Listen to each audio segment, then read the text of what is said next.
Hello everyone, and welcome to Fine Feathered Friends History Redo. My name is Jay Bird, and today's episode is The Conspiracy to Assassinate President Abraham Lincoln and His Cabinet. The conspiracy to assassinate President Abraham Lincoln and his cabinet occurred on the night of April 14, 1865. President Abraham Lincoln, the main target of the conspiracy, was shot in the back of the head by assailant John Wilkes Booth on April 14, 1865, inside Ford's Theater. John Wilkes Booth was a well-known stage actor who was also an outspoken Confederate sympathizer, and he was part of a larger assassination conspiracy that was to take out Abraham Lincoln and his cabinet. The second conspirator, Lewis Powell, was supposed to kill Secretary of State William Seward, who was at home recovering from a carriage accident that resulted in a broken jaw, concussion, and a broken leg.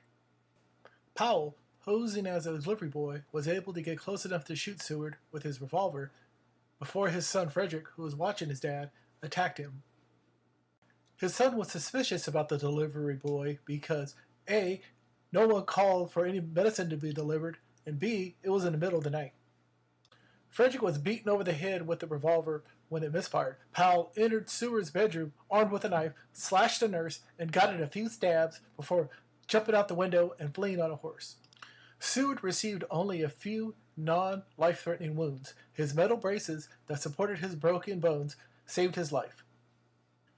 Around the same time, George Atzerodt was supposed to kill Vice President Andrew Johnson, but he got really drunk at a nearby bar after renting a room directly above the Vice President's, Andrew Johnson, at the Kirkwood House. Earlier in the day, Booth left a note for Andrew Johnson that read, I don't wish to disturb you, but are you home?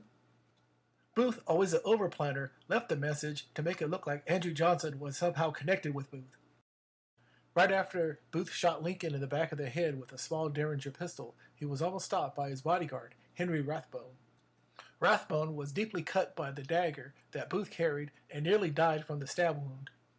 Booth, always a dramatic actor, then jumped out of the president's box, waved his dagger, and shouted, quoting Shakespeare's Julius Caesar, Sic semper tyrannis.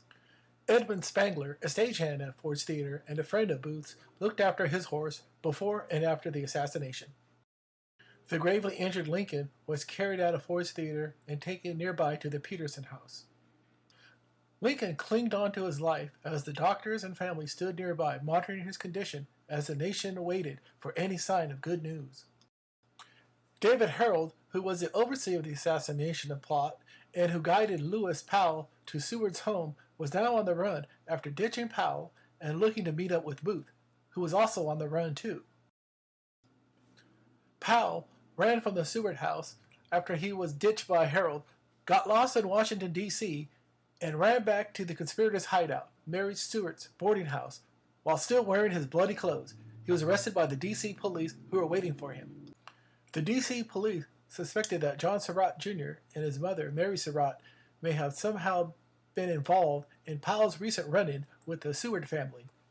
Booth immediately flees south during the chaos, with David Harold looking to meet up with him at a prearranged site. The drunken Atzerodt doesn't even stay in his room that he booked at the Kirkwood and eventually passes out at the Pennsylvania House Hotel after checking in around 2 a.m.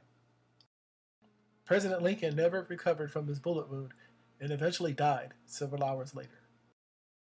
The next morning at 10 a.m., Andrew Johnson was sworn in as the 17th President of the United States.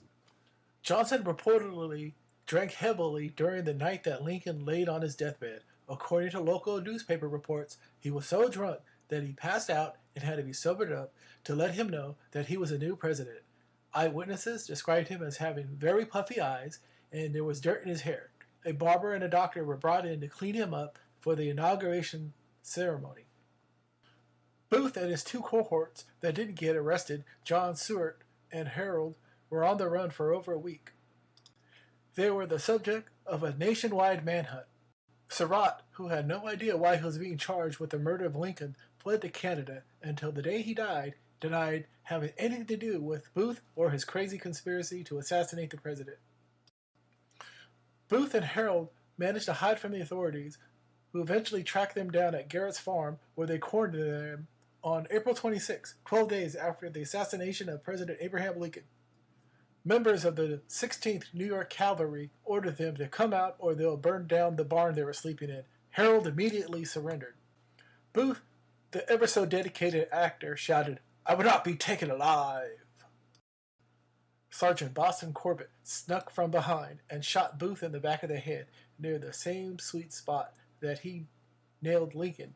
Booth, paralyzed by the shot, had to be carried out and said before he died, in real dramatic fashion, "Tell my mother I die for my country." Corbett was immediately arrested by his superior officer for an unauthorized killing, but the charges were later dropped and he became a national hero for killing the man who killed Lincoln. Mary Surratt, Lewis Powell, David Harold, and George Azarat were tried, convicted, and hanged for the murder of Abraham Lincoln on July 7, 1865. Samuel Arnold, one of the Surratt boarding house gang, was sentenced to life in prison but was pardoned a few years later by President Johnson. Dr. Samuel Mudd, who treated Booth's broken leg when he was on the run, failed to report him to the authorities and was charged with being part of the conspiracy and was sent to life in prison. He was spared the death penalty by just one vote. He was later pardoned by President Johnson. Michael Laughlin, who was part of Booth's kidnapping plot of the president that never fell through, got paranoid and turned himself in to the authorities. He was sentenced to life in prison but died before he could be pardoned by President Johnson. Edmund Spangler, a stagehand at Ford's Theater and Booth's drinking buddy, was found guilty of helping him escape and was sentenced to 6 years hard labor. Well, thanks for watching another episode of Fine Feathered Friends History Redo. My name is Jay Bird, and I'll see you next time. Take care now. Bye.